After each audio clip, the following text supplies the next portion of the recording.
ज्यादा नहीं है, 5.9 की है, लेकिन झटके जिस तरह से सामने आए, क्योंकि करीब 1 मिनट तक ये झटके लगते रहे लोगों को। शुरुआती झटका काफी तेज था, उसके बाद हल्के हल्के झटके लोगों ने महसूस किए, जैसे लोगों को एहसास हुआ कि ये झटके भूकंप के झटके हैं, अर्थक्वेक है। उसके बाद लोग अपने घरों से बाहर निकले हैं, अपनी गली मोहल्लों में लोग अब भी दहशत में हैं, डर में हैं, क्योंकि ये झटके लोगों ने साफ तौर से खुद महसूस किए हैं। लोगों के घर में जो पंखे मौजूद थे वो हिल रहे थे, जो लोग कुर्सियों पर बैठे हुए थे वो कुर्सियां हिल रही थी। हम खुद इस स्टूडियो में उन झटकों को महसूस कर रहे थे। स्टूडियो की लाइट्स जो थी वो भी यहाँ पे काफ़ी ज़ोर से हिल रही थी। पहला झटका काफ़ी ज़ोरदार था, उसके बावजूद भी झटके रुके नहीं। उसके बाद भी कई झटके महसूस किए गए और कहा जा रहा है कि नेपाल में इस भूकंप का सेंटर पॉइंट है, केंद्र बिंदु है। चलिए इस खबर पे और ज्यादा जानकारी के लिए सीधा रुक करते हैं मेरे वरिष्ठ सहयोगी संजीव त्रिवेदी का। संजीव, क्या जानकारी मिल पा रही है भूकंप के बारे में? देखिए, अब से कुछ देर पहले ये भूकंप के झटके महसूस किए गए और तीव्रता इसकी 6.4 है।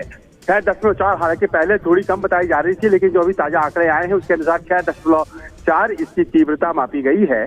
और ये उत्तर भारत में खासतौर पर दिल्ली, उसके आसपास, फिर उत्तर प्रदेश और बिहार के भी कुछ इलाकों में महसूस किया गया है और साथ ही साथ नेपाल में भी भूकंप के झटके महसूस किए गए हैं।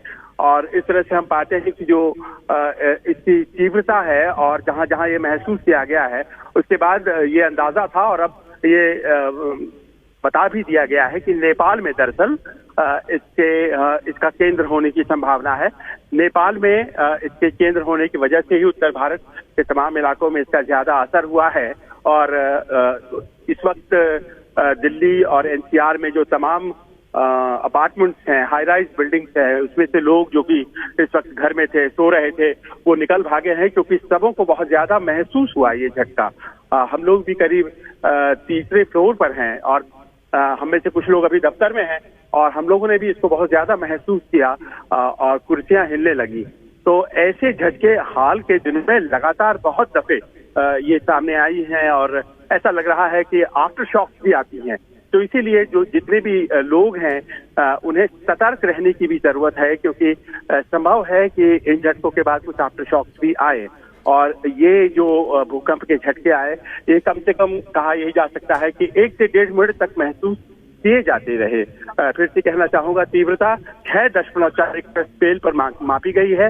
नेपाल में इस भूकंप का केंद्र बताया जा रहा है और